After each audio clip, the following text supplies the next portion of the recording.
When will Selena ever get married? If you keep staying at home, you'll never find a boyfriend.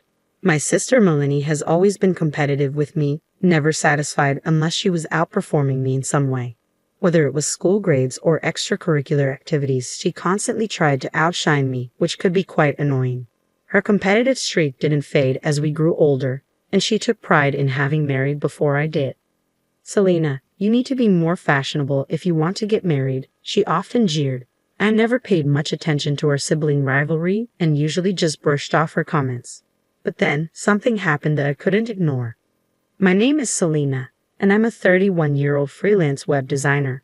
After high school, I spent years working in a factory primarily because I had no specific goals at the time. The job involved many night shifts and offered few days off, and I quickly realized it wasn't for me. One day, I stumbled upon the world of web design. Determined not to let my life pass by without trying something new, I quit my factory job and enrolled in a design school. Following several years working for a web design company, I transitioned into freelancing. This move allowed me to work whenever and wherever I wanted, leading to a much more fulfilling lifestyle. Recently, my annual income has nearly doubled compared to when I was employed. A significant part of my success is due to the unwavering support of my parents. To show my gratitude, I decided to gift them a new home. Our family house was aging, so I opted to buy a high-rise condominium. My parents were overjoyed and moved to tears, having never expected such a gesture. Now, we live together in the condominium, enjoying peaceful and happy days. When Melanie and her husband Mitch heard about our move, they decided to visit. It's amazing that Selena can live in such a condo. You used to work at a factory, Melanie remarked, her words laced with sarcasm. They lived in an apartment and seemed to feel a bit envious of my new living situation. You're a web designer, right? That job must pay well, Mitch chimed in. Well, it's been good recently, I replied. Maybe I should start too. If Selena can do it, it must be easy, Melanie said with a dismissive tone. Her casual disregard for the hard work I had put in angered me, but I knew arguing would be futile. Why not give it a try? You have time as a homemaker, right? I suggested. Are you mocking a homemaker, Selena? Housework is quite hard. You wouldn't understand, being taken care of by mommy, she retorted. Her response stung, but I kept my composure, knowing it wasn't worth escalating the situation. I help mom too, and I understand the challenges of housework, I said, but Melanie continued with her sarcastic tone, clearly upset about my living situation. Perhaps it was the alcohol, but her snide remarks kept coming, and eventually our father had enough. Melanie, haven't you been a bit harsh? Selena has worked hard to get where she is now, he scolded. Daddy, it's fine. I'm okay, I interjected, trying to prevent a rare family dinner from turning into a full-blown argument, especially with Mitch present. Darling, Melanie, you both have had a bit too much to drink. Maybe it's time to call it a night, Mom suggested tactfully. Thanks to Mom's intervention, we managed to avoid a fight, though Dad remained visibly upset even after Melanie and her husband left. I can't believe she spoke like that without understanding Selena's struggles. Daddy, it's okay. I'm not bothered, I reassured him, and only then did he finally relax. A few months later, Mitch's company suddenly went bankrupt and Melanie asked if they could stay with us for a while. Since we had some spare rooms and I figured it would be temporary until Mitch found another job, I agreed to let them stay. I'm sorry, Selena, for barging in like this, Melanie said. No, it's totally fine. Mitch has a college degree, so he should find another job soon. Please bear with us until then, I replied. Understood. Despite her previous snide remarks, I was a bit surprised that she turned to me for help in their time of need. However, they assured me it would be temporary, so I reluctantly agreed. As time went on, they never left and gradually began to make themselves at home. My parents grew increasingly concerned about Mitch's job situation. It's been 3 months since they said he would find something soon. Mitch still hasn't found a job, I noted. When I asked Melanie about it, she seemed completely unconcerned. Unlike Selena, Mitch has a college degree, so he'll find a job soon, Melanie said dismissively, refusing to take me seriously. When our parents weren't around, her snide remarks increased. Why don't you worry about yourself instead of Mitch? She sneered. What do you mean by that? I asked. You're in your early 30s, right? Can you even get married? Unlike me, you're not that pretty. Maybe no one will marry you now, she taunted. Melanie's words stung, but I knew reacting would only gratify her. I don't need you to worry about me. Maybe you should be the one worrying, Selena. Mitch will be fine, so relax. Yeah. I bit back my anger, knowing that arguing would only make her feel victorious. Lately, even Mitch joined in with the snide remarks, possibly out of frustration from his prolonged job search. You only graduated from high school, right, Selena? He quipped. Their words hurt, but I resolved to stay composed, understanding that their frustration was more about their own situation than mine. Yeah, so what? I replied, trying to maintain my composure. It takes courage to be independent with just a high school diploma, Melanie retorted, her tone dripping with condescension. Why? What will you do if you can't earn money? It seems hard to find a job again with just a high school education, really? Mitch chimed in, his tone mocking. Yes, I think it's just temporary for you, Selena. Well, I have a college degree, so finding a new job will be easy for me, Melanie added. Despite Mitch's ongoing job search, I felt a surge of anger at his attempts to belittle me based on education. While education is valuable, I believe it's not the sole determinant of success. I once struggled with the idea that being independent without a college degree would be challenging, but I've since learned that determination and effort matter more than credentials. Yet Mitch's relentless mockery of my high school diploma stung deeply, and the snide remarks showed no signs of abating. To make matters worse, Melanie completely stopped pitching in with the housework, leaving everything to Mom and me. She would either idle away in her room or spend her days shopping. Meanwhile, Mitch appeared to have lost all motivation to seek employment. Instead, he lounged around the house, living a leisurely life. In the presence of our parents, he even had the audacity to complain to Melanie about the food, remarking, "Wasn't today's meal a bit bland?" I was determined not to let them continue leeching off us and potentially burdening us in the future. Melanie, how long do you intend to stay? If Mitch is struggling to find work, why don't you consider finding a job too? I confronted them firmly, unable to contain my frustration any longer. Melanie responded casually, not bothering to meet my gaze. It's fine. He'll find something soon. Her dismissive attitude only fueled my anger. It's been almost half a year since you said soon. Mitch, are you making any progress in your job search? I might receive an offer from a big company. I expect the salary will surpass Selena's, Mitch claimed confidently. Is that so? Mitch's blatant lie only added to my growing irritation.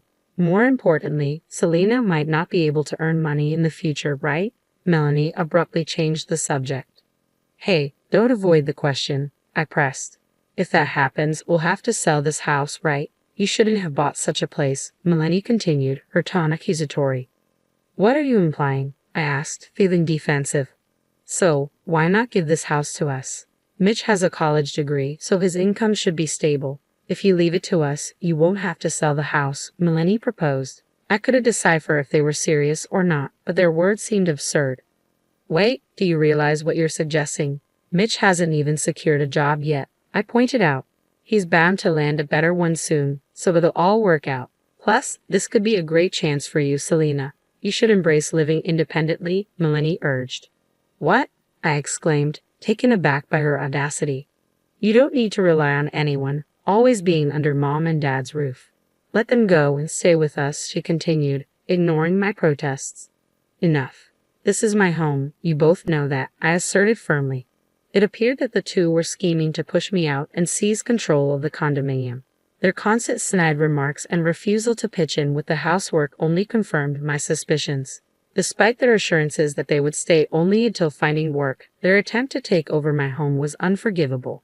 I had shown leniency due to their predicament, but I couldn't tolerate their behavior any longer. I resolved to evict my sister and her husband from the premises. When I confided in my parents, they revealed that they had been discussing the same issue for some time but refrained from intervening, respecting it as my decision. That evening, we gathered Melanie and Mitch for a family meeting. What's happening? What's all this about? Melanie questioned, puzzled by the sudden seriousness. We've concluded that it's time for both of you to vacate this house, I declared. What? Selena, why are you springing this on us out of nowhere? Mitch interjected. I've reached my breaking point, and so have Mom and Dad, I replied firmly. Limits? What do you mean? This is so unexpected, Melanie exclaimed, clearly caught off guard by our decision. We understand it's not easy to pack up and leave immediately, so we're giving you a month. You have 1 month from today to find a new place, I explained. That's still quite sudden, Melanie protested, her voice tinged with panic. Turning to Mitch, I inquired, have you managed to secure a job yet? Mitch's demeanor shifted as he avoided eye contact and mumbled softly. Not yet, but it'll come soon, he replied, lacking conviction. It's been 6 months already, hasn't it? Despite allowing you both to stay, Melanie hasn't lifted a finger to help with the housework, and recently both of you have been making snide remarks towards me, isn't that right? I confronted them. Remarks. Daddy's reaction was immediate. I hadn't mentioned anything about the snide remarks before, so I could tell my parents were taken aback. Have you two been making snide remarks to Selena? Daddy's voice was firm, and Mitch appeared visibly uncomfortable, beads of sweat forming on his brow. Daddy, it's not like that. It's not snide remarks. It's just friendly advice, Melanie interjected hastily. What kind of advice have you been giving Selena? Daddy's tone grew more serious. He seldom showed anger, usually maintaining his gentle demeanor, but when he did, it was intimidating. It's more like, Melanie's voice faltered, seemingly intimidated by Daddy's pressure. Sensing her hesitation, I stepped in to clarify on her behalf.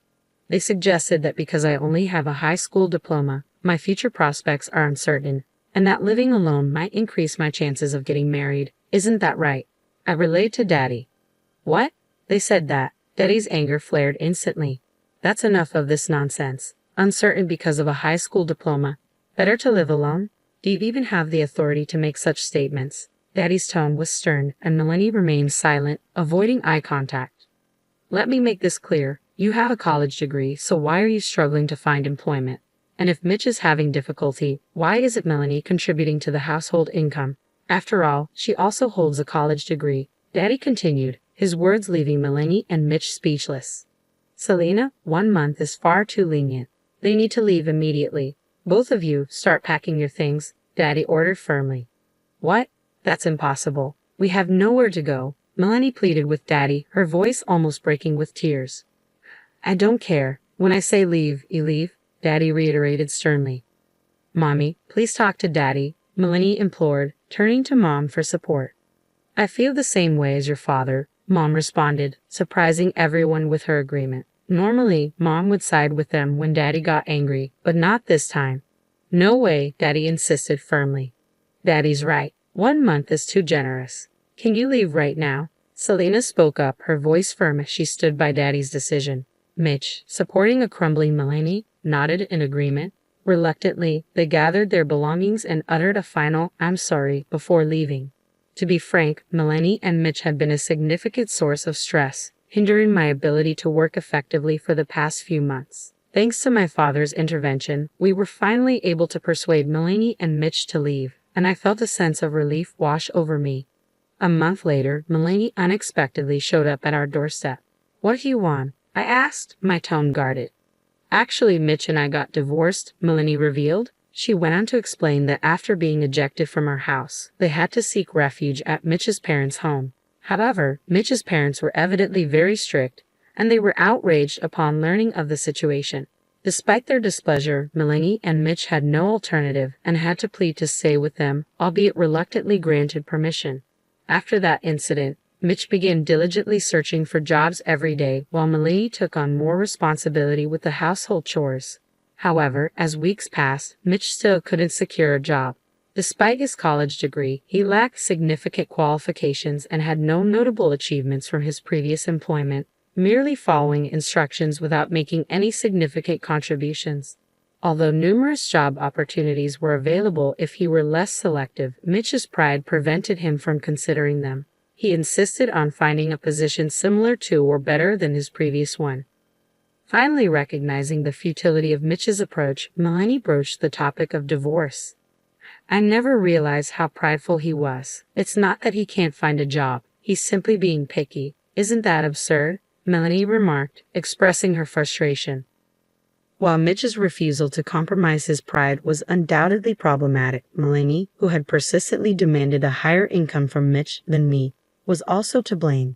If Mitch had accepted a lower paying job, one could only wonder how Melanie would have reacted. So, I've decided to move back in with everyone from now on. I appreciate your understanding in advance, Melanie announced. That's not going to happen, I responded firmly. What? Melanie exclaimed, clearly taken aback by my refusal. I've already made it clear that we can't have you living with us anymore, Melanie. Daddy and Mommy agree, I reiterated firmly. But I'm divorced now. It's not the same as before, Melanie protested. That's not the point. Your personality is the problem here. Do not return here and do not reach out to us if you find yourself in trouble, I responded sternly. But what am I supposed to do? I'm not employed, Melanie pleaded. You have a college degree, don't you? You should be capable of earning more than me, a high school graduate. So there shouldn't be any issue, I retorted coldly. With that, I escorted Melanie out of the house. She cried and begged for forgiveness, promising to change her ways and help out more, but I remained resolute. I pushed her out the front door, and eventually, she relented and returned home, defeated. Later on, I learned that Melanie had found a job at a supermarket and was living independently. It appeared that she had come to terms with the fact that she couldn't surpass me and had opted for a simpler life. Meanwhile, Mitch, still clinging to his pride and unable to secure employment, was eventually ousted from his parents' residence. His whereabouts and current situation remained unknown. As for myself, I recently tied the knot. I met my partner through work, and after several years of dating, we decided to take the plunge. We had been contemplating marriage for a while, and I had already introduced him to my parents. The only person unaware of our union was Melanie. Now, I am happily married, living with my husband and parents in our home.